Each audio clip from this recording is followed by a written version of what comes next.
तेजस ने ले ली है नई कार जिससे कि वह सचिन को जला सके और घर में अपनी गिरी हुई इज्जत को वापस से बढ़ा सके, वो भी उन पैसों से जिनसे कि वह बिजनेस करने वाला था। एक्चुअली में वह पैसे तो बिजनेस के भी नहीं थे, वह पैसे थे परेश के रिटायरमेंट के, जो कि तेजस ने ले लिए थे और एक लड़की को दे दिए और वह लड़की लेकर भाग गई थी। लेकिन एट द एंड रोशनी की समझदारी के चलते वह पैसे वापस आ गए और पैसे रिटर्न करने की जगह तेजस उससे अय्याशियां कर रहा है। लेकिन यहाँ पर भी तेजस को लूट लिया गया है, क्योंकि जो कार 2.5 लाख से ऊपर की नहीं, वह कार तेजस को 5 लाख रुपए में पड़ी है। सचिन को इस चीज की पहले से ही भनक लग जाती है, इसीलिए वह कुछ ऐसा करता है जिसे सुन के ना आप भी हंस हंस के रो पड़ोगे। साथ ही इसी की पार्टी देते वक्त वह दारू के नशे में अपने सारे ही राज भी खोल देता है और फिर घर में शुरू हो जाता है महासंग्राम, जो कि हम जानेंगे आज के एपिसोड में। तो बिना किसी वक्त गवाए चलिए उड़ने की आशा के लेटेस्ट एपिसोड का रिकैप शुरू करते हैं। एपिसोड की स्टार्टिंग में हम देखते हैं कि परेश सचिन से गले मिलता है और उससे माफी मांग रहा होता है। वह कहता है कि बचपन से सचिन तूने मेरी सारी बात मानी है, तूने मुझे जब भी जो कुछ भी कहा वो सब सच साबित हुआ है, लेकिन मैं उस बार तेरी बात पे यकीन नहीं कर पाया। तू बार बार चीखते चिल्लाते कहता रहा कि मैंने दारू नहीं पी है, मैंने कुछ भी गलत नहीं किया है, लेकिन हम में से किसी ने भी इस बात का विश्वास नहीं किया और मैंने तो तुझसे बात करनी भी बंद कर दी, यहाँ तक कि तुझ पे हाथ उठा रहा था। मुझे माफ कर दे, जो कुछ भी मैंने किया है अनजाने में किया। सचिन कहता है कि बाबा तू मुझसे माफी क्यों मांग रहा है, तेरा तो हक बनता है बाबा मुझ पे। तू मुझे अगर 2 चांटे भी मार देता ना तो भी मुझे बुरा नहीं लगता। तूने तो वही चीज को सच माना जो कि तुझे दिखा, और तेरा तो ये हक बनता है कि अगर मैं कुछ भी गलत करूं तो तू मुझे उसकी सजा दे। लेकिन मुझे बुरा इस बात का लगा कि तू मुझसे बात नहीं कर रहा था। कभी भी ऐसा मत करना, चाहे मैं कितनी भी बड़ी गलती क्यों ना कर दूं, मुझसे बात करना बंद मत करना बाबा। उसके बाद परेश साइली के पास जाता है और उसे शाबाशी देता है, यह कहते हुए कि साइली, इस घर में सभी लोगों ने तुझे बहुत कुछ कहा, लेकिन तूने आखिरकार सचिन की जो मदद करी है, सचिन को बेकसूर साबित करने के लिए तूने एड़ी चोटी का जोर लगा दिया। भगवान ऐसी बीवी सबको दे। उसे तो कोई रास्ता ही नहीं दिख रहा था कि वो किस तरीके से अपने आप को बेकसूर साबित करे, और उस समय तू उसकी ढाल बनी। कौन ही बीवी अपने पति को बचाने के लिए बार में जाके सीसीटीवी मांगती है, लेकिन तू गई। तूने अपनी सुरक्षा नहीं देखी बल्कि अपने पति की रक्षा देखी, इसीलिए आज वो बेकसूर है और यही पत्नी का धर्म होता है। मुझे गर्व है तुझ पे। फिर साइली रेणुका के पास जाती है और कहती है कि आपने मुझे कहा था ना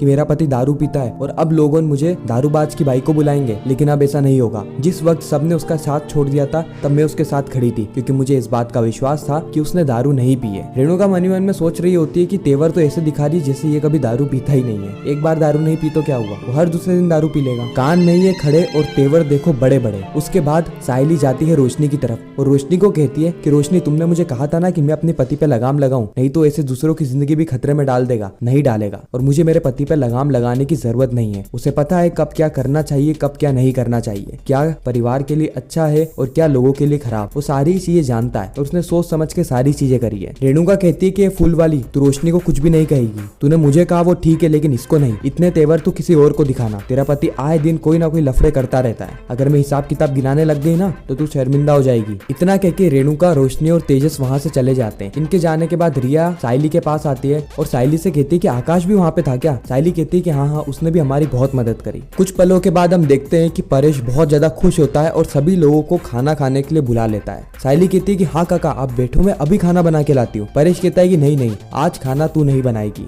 रेणुका कहती है तो क्या आप बनाओगे। परेश कहता है कि नहीं नहीं, मैं भी नहीं मंगाऊंगा, मैंने रिया से कह के खाना बाहर से मंगा लिया है। रेणुका ये देख के बहुत ज्यादा खुश हो जाती है और खाने को देखने लगती है और कहती है कि इसमें मेरा पसंद का खाना तो है ही नहीं। परेश कहता है कि नहीं है, क्योंकि आज खाना सिर्फ और सिर्फ सचिन के पसंद का मंगाया है। परेश रेणुका से कहता है कि तेजस और रोशनी को भी बुला लो। उसी वक्त रेणुका कहती है कि वह किसी काम से बाहर गए, जिसके बाद ही सभी लोग खाना खाने बैठ ही जाते हैं। सचिन बहुत ज्यादा खुश होता है। उसी वक्त हम देखते हैं कि बाहर से जोर जोर से हॉर्न बजने की आवाज आने लगती है। सचिन बहुत ज्यादा परेशान हो जाता है। इस ओर हम बाहर देखते हैं तो बाहर और कोई नहीं बल्कि तेजस और रोशनी होते हैं, जो कि अपनी नई कार में बैठे हुए होते हैं। यानी इन्होंने नई कार ले ली है। मतलब वो एक कहावत नहीं है क्या कि कमाई है अटन्नी और खर्चा है रुपया। ये कहावत भी ना तेजस जैसे इंसान के लिए झूठी पड़ जाती है, क्योंकि इस बेचारे की तो कमाई ही नहीं है और खर्चा रुपया अलग है, उसके बाद कर्जा अलग है। तो भाई है हमारे 1 नंबर सुपर डुपर हिट, वो हॉर्न बजा रहे होते हैं बार बार ताकि सभी लोग घर से बाहर आ जाए, लेकिन कोई भी घर से बाहर नहीं आता है। इस वक्त जो रोशनी है उसमें थोड़ी सी अकल ज्यादा होती है, इसीलिए वह तेजस से कहती है कि तेजस इतनी जल्दी क्या थी कार लेने की, मैंने तुमसे कहा था ना पहले एक बार बिजनेस सेटअप हो जाए उसके बाद हम कार ले लेंगे। तेजस कहता है कि नहीं रोशनी, तुम्हें पता नहीं है, जो बिजनेसमैन होते हैं ना वो कार में निकलते हैं, कार में जाते हैं, कार में आते हैं। कोई भी मीटिंग में अगर कार लेके जाते हैं ना तो रुतबा बनता है, जिससे कि मीटिंग की डील आराम से क्रैक हो जाती है। इसलिए कार लेना हमारे लिए बहुत ज्यादा जरूरी थी। इस पॉइंट ऑफ टाइम तक रोशनी को तेजस को समझाना चाहिए था, लेकिन वो उसे समझाती नहीं है बल्कि उसका ही बढ़ावा करने लगती है। जिसके बाद तेजस रेणुका को फोन करता है और कहता है कि आई फटाफट आरती की थाली तैयार करके बाहर लेकर आ, तेरे बेटे ने नई कार ली है। रोशनी फूली नहीं समाती है और सभी लोगों का खाना रुकवा देती है और कहती है कि बाहर चलो। सभी लोग पूछते हैं कि आखिर हुआ क्या, लेकिन रेणुका किसी को भी कुछ नहीं बताती और सबको बाहर आने के लिए मजबूर करती है। सचिन सोचता है कि जरूर खजूर ने कुछ लफड़े कर दिए होंगे, अभी अच्छा वाला खाना भी ठंडा खाना पड़ेगा। इसके बाद ये सभी लोग बाहर जाते हैं और देखते हैं कि तेजस अपनी नई कार के साथ खड़ा हुआ था। यह देख के सभी लोग खुश हो जाते हैं। तेजस सबको बताता है कि उसने नई कार ली है, नई यानी सेकंड हैंड कार ली है, जो कि 5 लाख की इसको पड़ी। तेजस कहता है कि उसने इसके ऊपर बहुत ज्यादा रिसर्च करी थी और 1 लाख रुपए का डाउन पेमेंट दिया और 4 लाख रुपए का लोन ले लिया। सचिन कहता है कि ये कार तूने 5 लाख रुपए में ली। उसके बाद सचिन कार के अंदर जाने लगता है, इधर उधर देखने लगता है और कहता है कि इस कार का ना 2.5 लाख से ऊपर का बजट है ही नहीं, तूने बेजबरन की महंगी कार ले ली, किसी ने तेरे को चूना लगा दिया है खजूर। उसी वक्त रेणुका कहती है कि इसकी बात पे यकीन मत करना, ये ना तुझसे जलता है, ये नहीं चाहता कि इसके अलावा कोई भी कार में घूमे, इसका रुतबा खराब हो जाएगा ना। सचिन कहता है कि देखना आगे जाके तू रोएगा रोएगा। परेश कहता है कि ये गप्पस, इसने कार ली ना तो इसकी खुशियों में शामिल होते हैं। उसके बाद ये सभी लोग एक दूसरे के साथ फोटो वोटो खिंचाते हैं और इसके बाद आकाश सचिन तेजस को बुलाते हैं और कहते हैं कि इसकी हमें पार्टी दे। पहले तो तेजस मना कर देता है, लेकिन आकाश के कहने पर वो मान जाता है पार्टी के लिए। अब ये जो पार्टी है ये कोई नॉर्मल पार्टी नहीं होने वाली है, ये दारू पार्टी होने वाली है, जिसके अंदर तेजस के कई सारे राज खुल जाएंगे और सचिन के मन में शक का पिटारा बैठ जाएगा, जिसके बाद वो कोशिश करेगा सच में और गहराई से जाने की। खैर अब रात हो गई होती है, जहाँ पर रिया,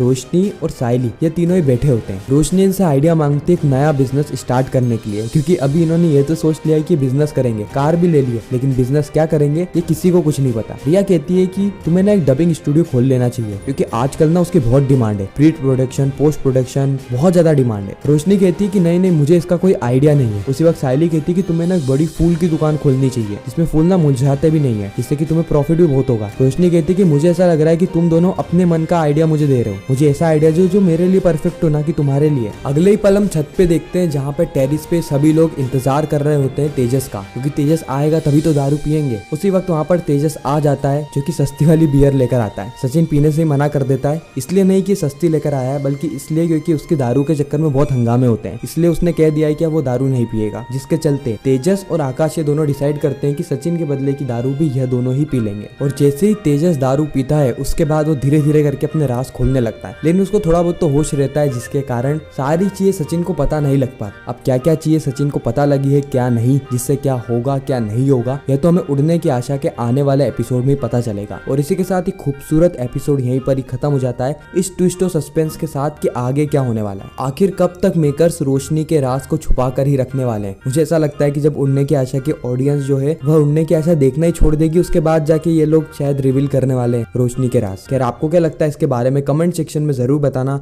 आपको ये वीडियो कैसी लगी वह भी कमेंट करना। अगर वीडियो अच्छी लगी हो तो वीडियो को लाइक करके चैनल को सब्सक्राइब करके ज्यादा से ज्यादा लोगों को यह वीडियो शेयर करना, ताकि हमारी फिर से मुलाकात हो।